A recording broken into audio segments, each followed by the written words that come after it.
आप शुरू कीजिए।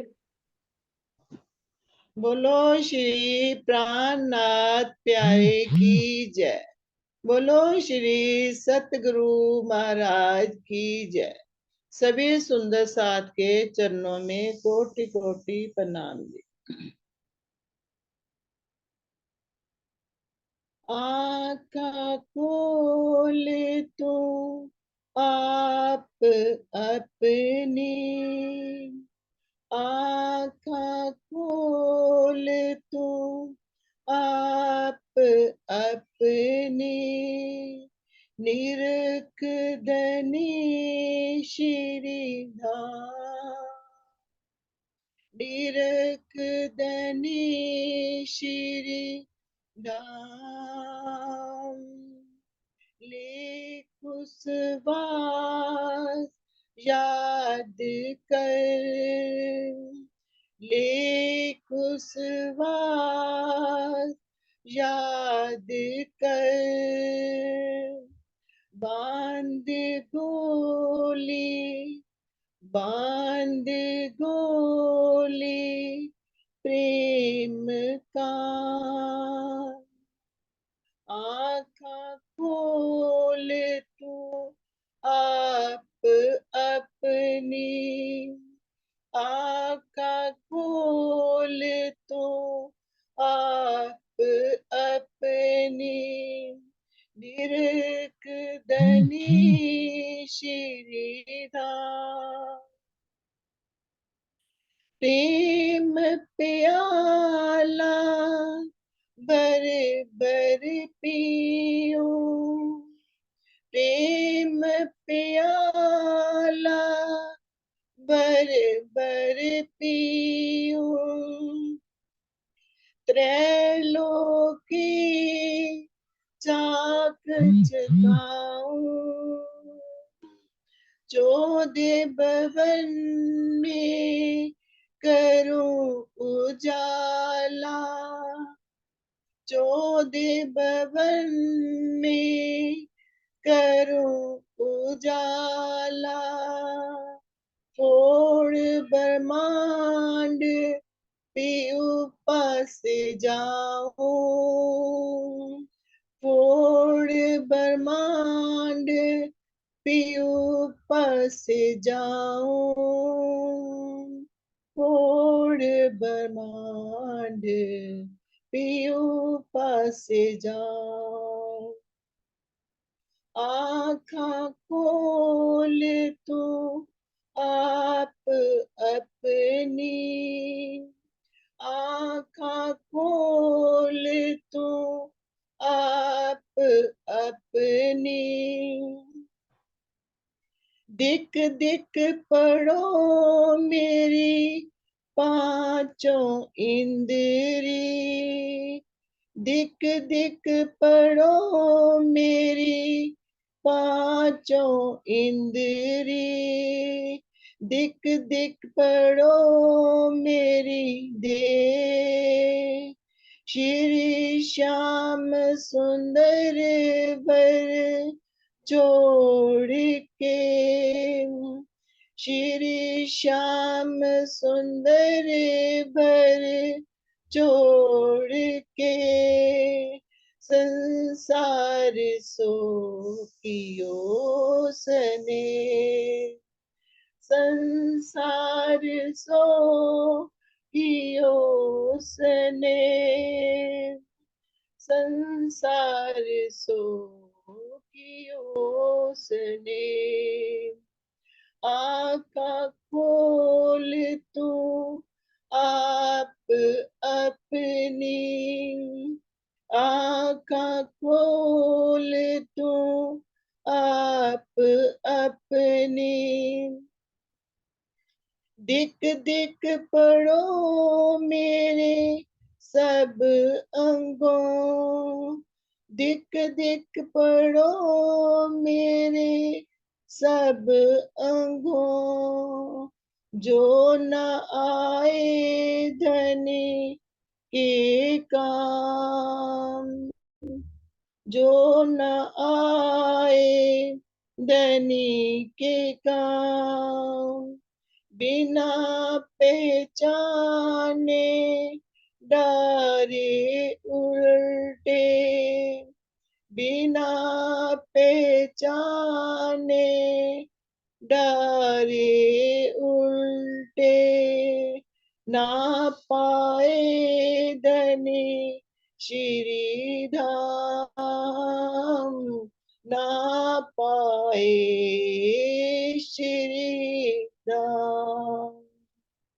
आँखा खोल तू आप अपनी, आँखा खोल तू आप अपनी,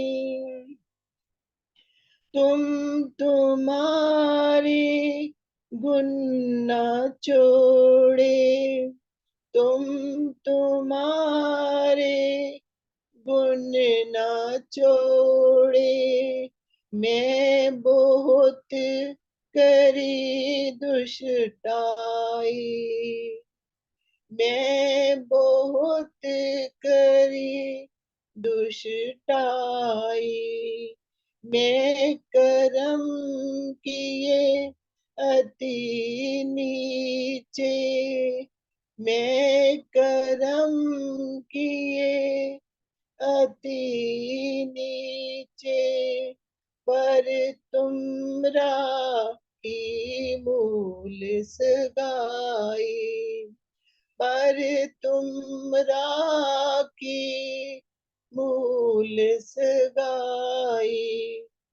आँखा खोल तुम आप अपनी, आँखा खोल तुम आप अपनी, निरख दनी श्री धाम, ले कुशवास याद कर, ले कुशवास याद कर, बांध गोली, बांध गोली प्रेम का।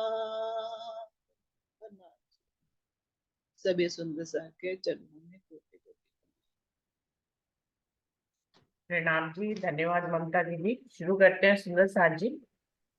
प्रथम लागू दुई चरण को, धनी न छुड़ाइयो कीन, लाख तली लालेड़िया, मेरे जीव के ही जीवन, इन पाँव तले पड़ी रहूं, धनी नजरे खोलो बातून, पल ना मालूम निरखु नेत्रे, मेरे जीव के ही जीवन, मेरे जीव के ही जीवन। श्री बंदो सतगुरु चरण को, करूं सुप्रेम प्रणाम, अशुभ हरण मंगल करन, धनी श्री देव चंद्र जी नाम, श्री प्राणनाथ निज मूल पति, श्री मेहराज सुनाम, तेज कुंवर श्यामा युगल, जी को पल पल करूं प्रणाम, पिया जी को पल पल करूं प्रणाम। प्रणाम जी। सभी सुंदर साथ जी को प्रेम प्रणाम जी। सुंदर साथ जी, सागर वाणी का 8वां प्रकरण शुरू हो रहा है तो चौथा सागर ही युगल स्वरूप की शोभा और श्रृंगार का, जिसमें श्री राज्य का श्रृंगार दूसरा शुरू हो रहा है और उसका मंगलाचरण शुरू हो रहा है। इस प्रकरण में श्री राज्य की शोभा का वर्णन किया गया है। अर्थ तुम्हारा मेरा दिल है, तुम आए करो आराम, सेज बिछाई रुच रुच के, यही तुम्हारा विश्राम। श्री महामती जी की आत्मा कहती है कि हे धामधनी, मेरा दिल हृदय ही आपका परम धाम है, इसमें विराजमान होकर आप आराम कीजिए। मैंने आपके लिए बहुत ही प्रेममयी भावों से भरकर अच्छी तरह से सेज यानी शैया को बिछाया है, इसलिए आप मेरे धाम हृदय की सेज पर पधार कर विश्राम कीजिए।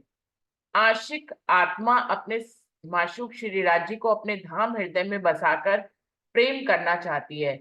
इसी में दोनों का आनंद छिपा हुआ है। यद्यपि अक्षरातीत अनंत आनंद के मूल स्रोत हैं, किंतु प्रेम लीला में ही उनका आनंद फलीभूत होता है। इसे ही आराम या विश्राम करना कहा गया है।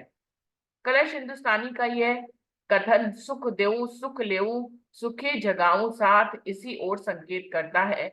अपने हृदय में धाम धनी को विराजमान करने के लिए जो सेज्या तैयार की गई है उसमें तारतम ज्ञान का पलंग है, ईमान यानी कि अटूट आस्था व विश्वास का बिछोना है, और समर्पण का तकिया है जो प्रेम की माधुरता एवं सुगंधि से भरपूर फूलों से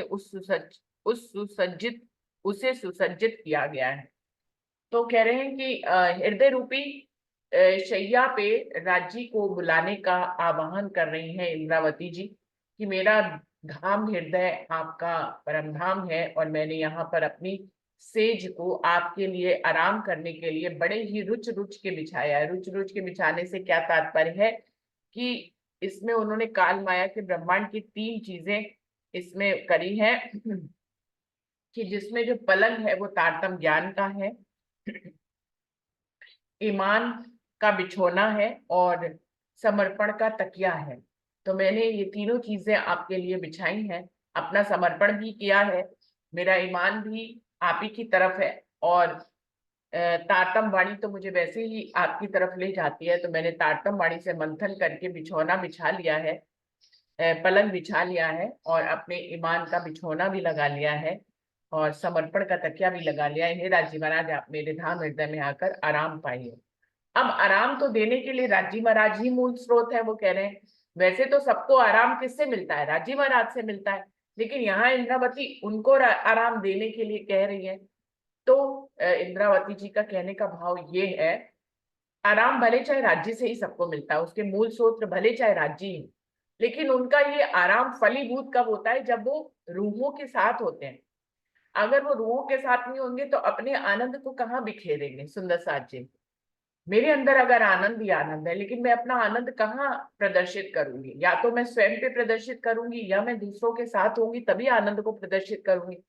तो अक्षरातीत पूर्ण पारब्रह्म का जो आनंद का स्रोत है वो स्वयं है, लेकिन उस आनंद को फलीभूत कहाँ करते हैं? हकीकत के रूप में सखियों, श्यामा जी और पूरे परमधाम के जर्रे जर्रे के जब हकीकत का स्वरूप लेता है तब राजी महाराज के धाम हृदय का आनंद जो है वो फलीभूत होता है, दिखाई देता है हमें। वरना राज्य के दिल में अगर वो पूरे परमधाम में अपने आनंद को ना बिखेरे तो उनके दिल का आनंद उनके दिल में ही तो समाया रहेगा, हमें कैसे दिखाई देगा? तो वो हकीकत के रूप में जब बिखेरते हैं तब उनका आनंद का स्वरूप दिखाई देता है। जब हम उनके हकीकत के स्वरूप में आते हैं, उनसे आनंद लेते हैं, तो हमें पता लगता है कि राज्य से हमें आनंद मिल रहा है। काल माया का ब्रह्मांड तो इस बार बनाया ही इसलिए गया है कि हमें ये पता लगे कि आनंद आता कहाँ से है। हम समझते थे कि परम धाम में कि आनंद हमारे ही अंदर है, लेकिन सुंदर साथ जी आज हमें पता लगा है कि आनंद का स्रोत तो राजी महाराज है और उन्हीं से आनंद आता है। हाँ, ये मान सकते हैं, यही बात सत्य है कि राज्य का आनंद फलीभूत हमारे माध्यम से होता है। हम परम धाम की रूहें जब हकीकत के रूप में राज्य हमें हमारे ऊपर अपना प्रेम न्यौछावर करते हैं तो वो उनका प्रेम फलीभूत होता है। तो इस प्रकार से प्रेम की सैया बिछाई हुई है और धनी का आवाहन कर रही है कि मैंने कालमाया के ब्रह्मांड में पहले आपको भूल गई, लेकिन अभी तारतम वाणी के मंथन से मैंने जो है सब कुछ जान लिया है और आपके लिए अपने आप पलंग बिछा दिया है। मेरे को आपके अलावा किसी और पे ईमान नहीं है, तो मैंने ईमान की चादर भी बिछा दी है राजी महाराज। और मेरा समर्पण आपके प्रति किसी भी देवी देवता के लिए नहीं है। मैं जान गई हूँ मैं आपकी अर्धांगिनी और मेरा समर्पण सिर्फ और सिर्फ आपके लिए है, तो मैंने अपने समर्पण का तकिया भी बिछा दिया है। हे राजी महाराज, मैंने अपनी सब चीजें आपके लिए न्यौछावर कर दी है। अब आप आइए और मेरी प्रेम रूपी शैया पर विराजमान होकर मुझसे प्रेम विलास करिए, जिससे कि मेरा इस कालमाया के ब्रह्मांड में जो मेरी नजर आई है, मेरा तन आया है, उसका यहाँ पर आना सफल हो जाए। क्योंकि काल माया के ब्रह्मांड में आपने राज्य के साथ प्रेम रूपी विलास कर लिया, यही अंतिम अवस्था है सुंदर साथ जी, यही मार्फत की अवस्था है। इससे आगे क्या ही पाना होता है? जब अक्षरातीत पूर्ण पारब्रह्म का प्रेम मिल जाए तो इससे आगे पाने को कुछ नहीं रह जाता है। तो यहाँ पे इंद्रावती जी कह रही है कि मैंने सब कुछ बिछा दिया है राज्य महाराज, अब आप आइए मेरी प्रेम रूपी सैया पर विराजमान होइए और मेरे साथ प्रेम विलास कीजिए।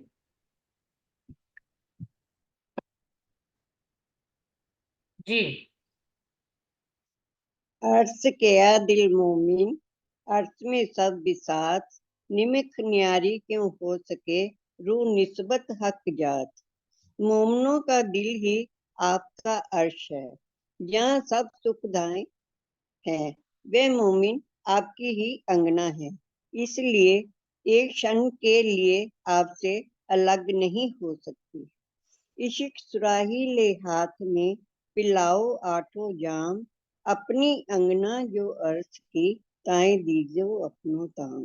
अपने इश्क से लबरेज लबालब भरी दिल की सुराही को हाथ में लेकर रात दिन अपने मोमनों को इश्क की शराब पिलाइए और इन्हें अपने इश्क की पूरी खुराक दीजिए। प्रणाम। इस प्रकरण में राज्य का ये जो श्रृंगार है दूसरा, और इसका मंगलाचरण की एक एक चौपाई सुंदर साजी बहुत ही सुंदर है, जिसमें रूहों की तरफ के सारे भाव प्रदर्शित किए गए हैं। पहली चौपाई कितनी सुंदर है कि अर्श तुम्हारा मेरा दिल है, मेरा दिल ही आपका परम धाम बना लिया है मैंने, आप आकर आराम करिए। मैंने आप बहुत ही रुच रुच के बहुत ही समर्पण से ये सेज बिछाई है, यहाँ पर ही आकर आप विश्राम करिए। तो कितना अति सुंदर होगा कि आप विश्राम करेंगे और मैं आपकी सेवा करूंगी। अब वो क्या कह रहे हैं कि मोमिनों के दिल को ही तो अर्श कहा गया, राज्य महाराज जहाँ रहे उसको परम धाम कहते हैं। तो राज्य जब परम धाम में थे, हम भी परम धाम में थे, तो परम धाम ही परम धाम था। लेकिन अभी वहां पर क्या है, परम धाम में रूहों के ऊपर फरामोशी है। तो अभी परम धाम कहाँ बन गया, जहां पर हमारी नजर को राज्य ने कहाँ भेज दिया, इस जीव के ऊपर हमारी नजर को भेज दिया। और अब जहां रूहें होंगी वहीं तो राज्य आएंगे, राज्य रूहों से अलग कहाँ रह पाते हैं। तो राज्य भी कहाँ आएंगे, जहां रूहें हैं। अब रूहें इस काल माया के ब्रह्मांड में उनकी नजर आई है, तो राज्य भी उनको जगाने के लिए यहाँ पे आए हैं। तो अब रूह ने जब रूह की जागनी होती है, तो वो अपने दिल में राज्य को बसाना चाहती है। अब जब रूह के दिल में राज्य बस गए, तो जहां राज्य वहीं तो परम धाम है।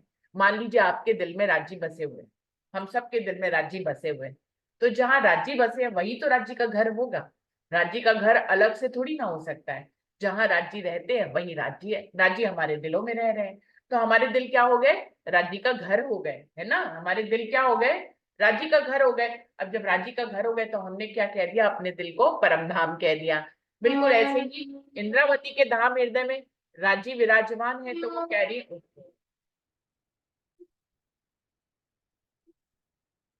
हमारा दिल राज्य का परम धाम हो गया। अब जहां राज्य होते हैं वहां परम धाम की सारी सामग्री होती है। भाई अक्षरातीत के बिना क्या है, जहां राज्य होंगे वही रूहें होंगी, वही श्यामा जी होंगे, वही खूब खुशहालियां होंगी, वही पशु पक्षी होंगे, वहीं पे 25 पक्ष हो जाएंगे। तो कह रहे हैं कि जहां राज्य महाराज है वहीं परम धाम की सारी बिसात भी आ गई। अब जब जहां राज्य महाराज और परम धाम हो गया, वहां पे एक पल के लिए भी रूह राज्य से अलग नहीं हो सकती। यही तो उनका रिश्ता है, यही तो प्यारी निस्बत है। और क्या निस्बत है कि जहां एक संबंधी वही दूसरा संबंधी। आशिक और माशिक किसको कहते हैं, जहां आशिक वही माशूक, जहां माशूक वही आशिक। यही तो उनका प्रेम होता है। अगर वो दोनों अलग अलग है तो आशिक माशूक का है बात के। तो कह रहे हैं कि रूह की नजर अगर खेल में आई है तो राज्य भी यहाँ पे आ गए, तो यहीं पे रूह के दिल में ही परमधाम बन गया। तो जहां परमधाम बन गया वहां परमधाम की सारी बिसात आ गई, यही उनका संबंध फलीभूत हो गया। तो कह रहे हैं कि अब जब परमधाम में राजी महाराज आ ही गए हो आप, तो फिर क्या करोगे, खाली थोड़ी ना बैठोगे, फिर इश्क की सुराही से जाम पिलाना ही पड़ेगा। फिर वो कह रहे हैं कि इश्क सुराही ले हाथ में पिलाओ आठों जाम। अब परम धाम में क्या काम है, परम धाम में तो सिर्फ प्रेम की लीला होती है, सिर्फ आनंद की लीला होती है। अब जब परम धाम रूह का दिल बन गया और यहाँ पर राजी महाराज आ गए, तो फिर क्या होगा, फिर लीला किसकी होगी, फिर प्रेम की लीला होगी। तो ही कह रहे हैं इश्क सुराई ले हाथ में पिलाओ आठों जाम। अब प्रेम की लीला शुरू करो, अब खाली थोड़ी ना बैठना है। अब जहां राज्य होंगे वहां प्रेम तो फलीभूत होएगा ही होएगा, वहां इश्क तो आएगा ही आएगा। तो मेरे दिल में क्या हो गया, राजी ने प्रेम की सुराई से लबालब इश्क भर दिया।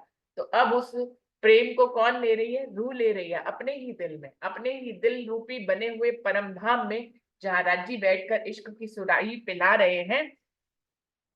राजी महाराज अपनी रूहों को अपनी खुराक देने ही तो आए हैं, और वो इस दुनिया में क्या करने आए हैं, उनको जगाने आए हैं, उनको प्रेम और इश्क का आनंद का अनुभव कराने आए हैं।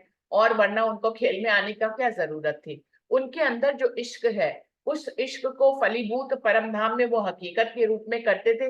और अभी जो कि परम धाम में रूहें फरामोश हैं और उनकी नजर काल माया में आई हुई है, तो राजी महाराज अपना इश्क किसके ऊपर बिखेरेंगे आप बताइए?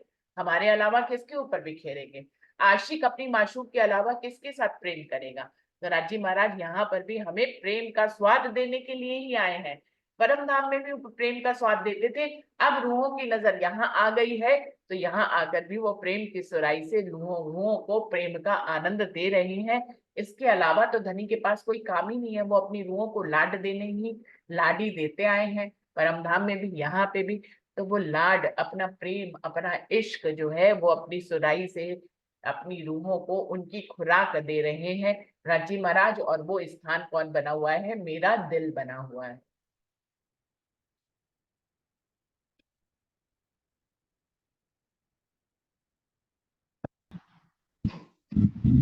जी। प्रणाम जी। इलम दिया आए अपना, भेजी साहिदी अल्लाह कलाम, रूहें त्रिखावंती हक की, सो चाहे धनी प्रेम काम। अब जैसे रूहों के दिल को राजी महाराज ने अर्श किया, तो बैठे हैं धनी अर्श करके अपना, तो कैसे इश्क पिला रहे हैं, कैसे? तो उसके लिए धनी ने इलम दिया। इलम के द्वारा, अगर इलम नहीं होता तो हम तो ऐसे ही देवी देवताओं की पूजा करते रहते, हम भी जैसे संसार कर रहा है ना। उसके लिए धनी ने सारी पहले गवाहियां भी भेजी हैं और इलम खोल खोल के बता रहे हैं। हे धामधनी, अब इंद्रावती जी कहती हैं, हे धामधनी, आपने स्वामी मेरे हृदय में विराजमान होकर ब्रह्मवाणी का अवतरण किया, और इसकी साक्षी भी आपने 1100 वर्ष पहले ही मोहम्मद साहब के द्वारा कुरान के रूप में भिजवा दिया था। ब्रह्म सृष्टियां तो अपने प्रीतम के दीदार की प्यासी हैं ही, वे तो मात्र अलौकिक प्रेम की इच्छुक हैं। भावार्थ, इस चुपाई के चौथे चरम में जो प्रेम काम का है ना, तो काम वैसे तो दुनिया के काम हम करते हैं हर टाइम, और ये प्रेम काम शब्द जो हुआ है इसका अर्थ होता है दिव्य प्रेम, वो परम धाम वाला प्रेम, क्योंकि संबंध भी है धनी से हमारा। तो रूहों चाहे कहीं भी हो, तो उनके मन में ये होता है कि जैसे सिर्फ देवचंद्र जी हैं, अब आए हैं संसार में, तो अभी कितनी छोटी उम्र है, तो उनके मन में मैं कौन हूँ, कहाँ से आया हूँ। तो उनकी आत्मा तो अंदर श्यामा जी बैठी थी ना, वो कह रही है मैं कौन हूँ। तो उनकी माता, हम बीतक साहब में सुनते हैं, माता कहती है तू मेरा बेटा है और मैं तेरी माँ हूँ। नहीं, फिर वो मंदिर में जब बैठते हैं तो उनके बारे, कृष्ण जी के बारे में पूछते हैं ये कौन है। तो यहाँ पर जो काम शब्द का प्रयोग किया गया है ना, प्रेम के या संसारिक प्रेम के लिए नहीं हुआ है, बल्कि आत्मा का प्रेम पार ब्रह्म के साथ निर्विकार प्रेम के लिए यूज किया गया है।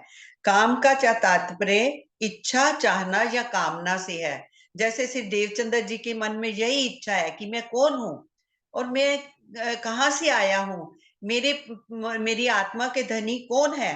अब आत्मा परमात्मा के अतिरिक्त अन्य किसी वस्तु की भी कामना नहीं करती। इस प्रकार सच्चिदानंद पार ब्रह्म से राजी महाराज भी अपनी अंग रूपांगनाओं को एक पल के लिए भी अलग नहीं करते, इसलिए इनके इस अखंड प्रेम को प्रेम काम कहकर संबोधित किया है। मतलब धनी हमें यहाँ पर जगाया पहले, और अब इश्क इल्म के द्वारा ही हमें इश्क प्रदान कर रहे हैं। इश्क है हमारा, हमारे मन में तभी तो होता है कि हम बैठे राज्य की बानी को पढ़ें और राजधानी के साथ साक्षात बातें करें, और ये इश्क ही तो होता है, प्रेम होता है। तो तभी हमें हमारे घर की बातें जब धनी ने याद कराई है बानी के द्वारा, तो हम क्यों भी करके आए हैं। सारा राजी महाराज के आभूषणों का, चरण का, अंगों का सारा वर्णन करके आए हैं, श्यामा जी का। ऐसे ही अब फरमान ले आया दूसरा, जाको सुख जी नाम। अब वो गुआइयों पे पहले हम समझा रहे हैं, पहले मोहम्मद साहब आए और दूसरा फरमान कौन लाए हैं? दूसरा पारब्रह्म के आदेश से ही साक्षी के रूप में मद भागवत हुआ है, जिसे सुखदेव जी लेकर आए। दई तारतम ग्वाही ब्रह्म शिष्ट की, जो उतरी अव्वल से धाम। उन्होंने माया का खेल देखने के लिए परम धाम से ब्रिज और रास में अवतरित होने वाली ब्रह्म सृष्टियों के उनयाने और तारतम्य ज्ञान के प्रकटन की साक्षी दी। भावार्थ, श्रीमद् भागवत के 10वें स्कंद में परम धाम की ब्रह्म सृष्टियों के साथ अक्षरातीत के होने वाली ब्रह्म लीला का वर्णन है। इसे ब्रज लीला और रास लीला के नाम से चित्रित किया गया है। तभी तो हमारी वाणी में सबसे पहले प्रेम का वर्णन करने के रास का आया ना। उसी के आधार पर भी प्रेम कैसे किया। आप ब्रिज में भी आई थी तो कौन थी, आप ही थी। तब ये हमारे पास ज्ञान नहीं था, हम तब काल माया का ब्रह्मांड था ये नहीं पता था, पर धनी साथ में आए थे ना, तो वो मूल संबंध भी हम खींचता था। धनी आए, अब भी तो धनी बैठे हैं ना, वो ही सारा वाणी के थ्रू हमें ये अब अपना इश्क पिला रहे हैं। प्रणाम जी।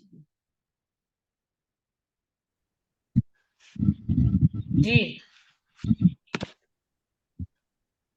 प्रणाम।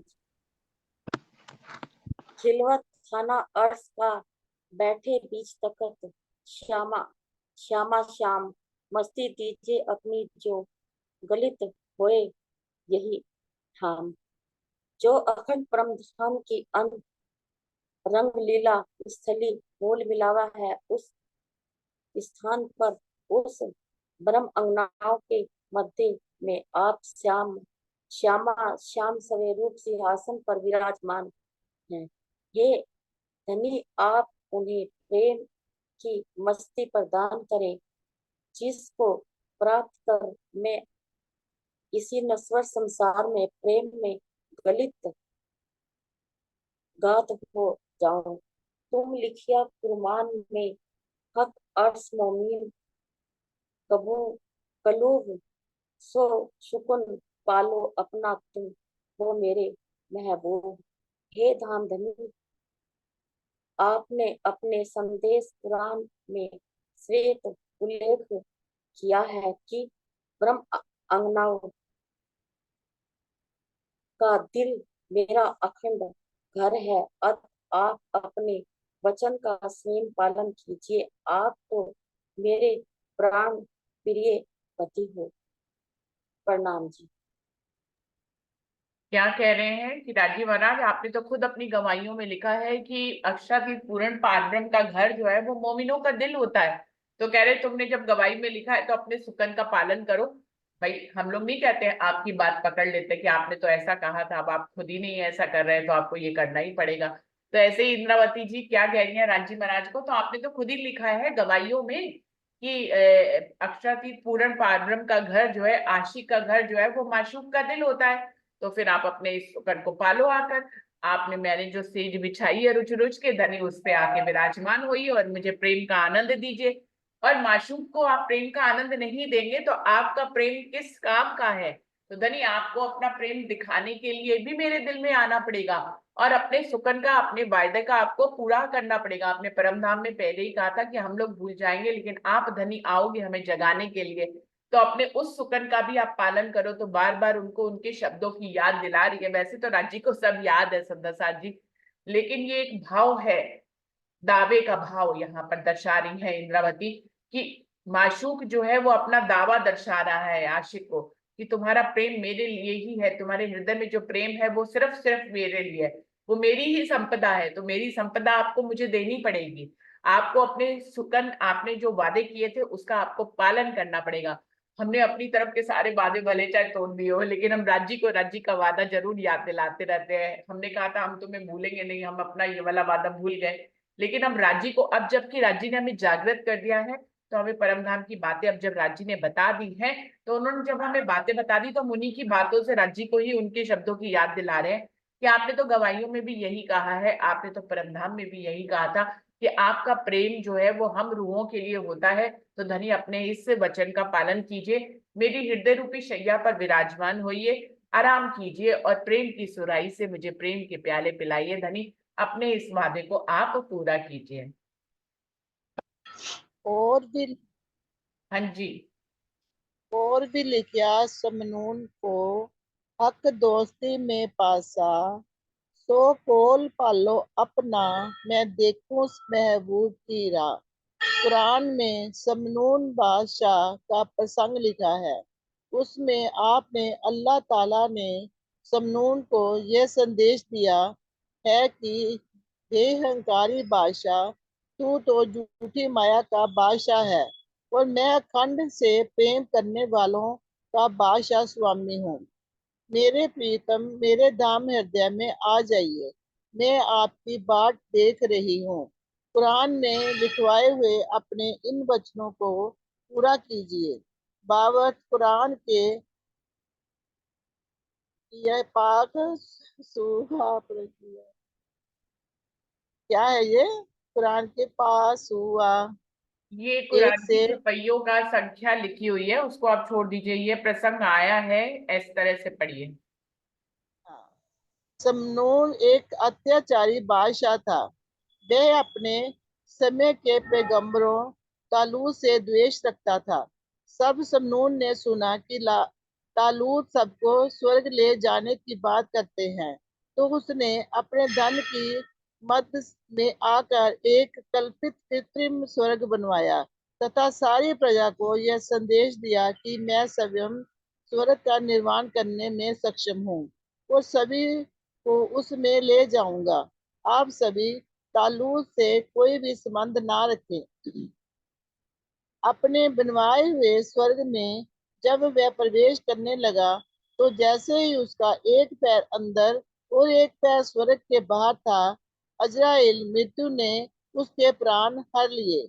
इस कथानक में यही बात दर्शाई गई है कि अल्लाह ताला ने अपने प्रेमी तालूत की लाज रखी और समनून ने अहंकार को तोड़ दिया। अदार्थ दाम धनी समनून रूपी दजाल अज्ञान को मारकर ब्रह्म शिष्टियों से प्रेम करते हैं और पल पल उनके धाम हृदय में विराजते हैं। कहूँ अबलो जाहिर ना हुई अर्श बका हक सूरत, हृदय आओ तो कहूँ चित बैठो भी कथत। मेरे धाम धनी, आज दिन तक इस ब्रह्मांड में कहीं भी परम धाम और आपकी शोभा श्रृंगार का वर्णन नहीं हो सका था। अब मेरे धाम हृदय में सिंहासन पर आकर विराजमान हो जाइए, ताकि मैं आपकी शोभा का वर्णन कर सकूं। प्रणाम जी। तो ये स्टोरी किस लिए बताई है समनून वाली, कि ये एग्जाम्पल दिया है यहाँ पे इंद्रावती जी ने कि राजी महाराज हमेशा ही अपनी रूहों की लाज बचाते हैं। जो अहंकार करता है और विरोध करता है उसका नाश हो जाता है, और जो राजी के प्रेम में होता है उसी की ही जीत होती है। भले चाहे वो जीत जो है वो देर से दिखाई दे सुंदर साथ जी, पर ये जीत उसी की ही होती है। ये बताने का स्टोरी उनका यही तात्पर्य था कि समनून कितना अहंकारी था। वो सबको जो है स्वर्ग, उसने खुद से अहंकार करके कहा कि मैं तो स्वर्ग खुद ही बना सकता हूँ और आपको वहां ले जा सकता हूँ। इस प्रकार से वो उनका विरोध करता था तालूम का। लेकिन क्या हुआ, अंत समय पे जब उसने अपने स्वर्ग में प्रवेश करने लग गया तो मृत्यु को प्राप्त हो गया। तो राजी महाराज ने क्या ये दर्शाया कि वो अपने मोमिनों की हमेशा लाज रखते हैं। ये कहानी ये बताने के लिए है कि जब ब्रह्म सृष्टियां जो है दज्जाल की शिकंजे में आती है, तो हमें दज्जाल से छुड़ाने वाले कौन होते हैं? राजी महाराज जी होते हैं सुंदर साथ जी। हमारा दिल जब जब माया की तरफ आकर्षित होता है, तो हमें फिर माया से खींचकर जब हमारे दिल में प्रेम आता है राजी का, तो ये कौन करता है? ये भी राजी महाराज करते हैं। तो अपनी रूहों की लाज रखना उन्हीं का काम है। हम अपनों को अपमानित नहीं करना चाहते। कहीं वो अपमानित हो भी गए हो तो हम आड़ा पर्दा देकर किसी तरह उनको सम्मानित करते हैं। ये तो काल माया के ब्रह्मांड के रिश्तों में भी होता है कि जिससे हम प्रेम करते हैं हम उसको नीचे झुकता हुआ गिरता हुआ नहीं देख सकते सुंदर साथ जी। तो राजी महाराज के साथ तो अखंड का निस्बत है, तो वो भला अपनी रूहों को कैसे गिरा सकते हैं? नहीं गिराते हैं। उनके प्रेम की जीत होती ही होती है। रूहें अगर राज्य से प्रेम करती हैं तो उनके प्रेम की लाज रखना भी राज्य का ही काम होता है। इसीलिए राज्य महाराज ने कहा है कि तुम एक कदम बढ़ाओगे हम 10 कदम बढ़ाएंगे तुम्हारी तरफ। तो किस लिए कहा है कि तुम एक बार मुझसे प्रेम तो करो, तुम मेरे ऊपर समर्पण तो करो, बाकी तुम्हारी लाज रखना इस दुनिया में मेरा काम है। वो सब कुछ सुरक्षा तुम्हें मैं दूंगा। तो इस तरह से राज्य महाराज अपने वचनों का पालन करते हैं, अपनी रूहों की लाज बचाते हैं और उनको प्रेम का प्यार, प्रेम और लाड जो है उनके ऊपर बरसाते हैं। ए वजूद न खूबी ख्वाब की, एक कदम हक बका के, ढूंढिया बुजुर्ग को इब्तदाई से इत जाहिर ना हुआ कबू ए। प्रियतम के जिस स्वरूप का ये वर्णन होने जा रहा है वह स्वप्न का पंचभूतात्मक तन नहीं है सुंदर साथ जी। धनी के ये नूरी चरण कमल उस अखंड परमधाम के हैं जिसे इस संसार के बड़े बड़े ज्ञानी एवं भक्तजन शुरू से ही खोजते खोजते थक गए, किंतु कभी भी किसी को इस शोभा श्रृंगार का ज्ञान प्राप्त नहीं हो सका है। इंद्रावती कह रही है कि मैं ये जो वर्णन करने जा रही हूँ, जिस अक्षरातीत पूर्ण पारब्रह्म के चरण कमल का वर्णन करने जा रही हूँ, उनको इस पांच तत्व का शरीर जैसा मत समझ लेना। तो आपके भाव क्योंकि संसार के होते हैं तो आप उन्हें पंच तत्वों जैसा समझ लेते हैं। ये वो अक्षरातीत पूर्ण पारब्रह्म के शोभा और श्रृंगार का मैं वर्णन करने जा रही हूँ, जिनको ढूंढ ढूंढ कर तपस्वी और भक्त जन रह गए।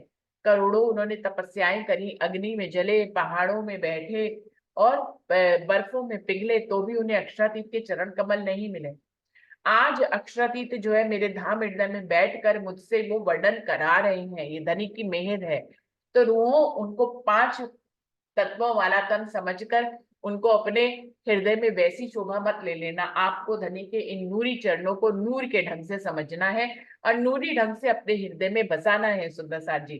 तो इनको जो है काल माया के ब्रह्मांड जैसा मत समझ लेना, क्योंकि आकृति का वर्णन कहीं ना कहीं पुरुष जैसा होता है। जब पुरुष जैसी आकृति का वर्णन होता है, क्योंकि आपके धाम हृदय में आना है तो यहीं के ही मसाले को लेकर वर्णन कर रही हूँ, तो तुम्हें क्या लगेगा ये तो सिर्फ किसी आदमी का ही तो वर्णन है। अक्षरातीत पूर्ण पारब्रह्म का वर्णन कहाँ है, ये तो किसी बहुत सुंदर आदमी का वर्णन हो रहा है। तो तुम्हारे दिल में ऐसे भाव आए, ऐसे संशय आए तो उनको मिटा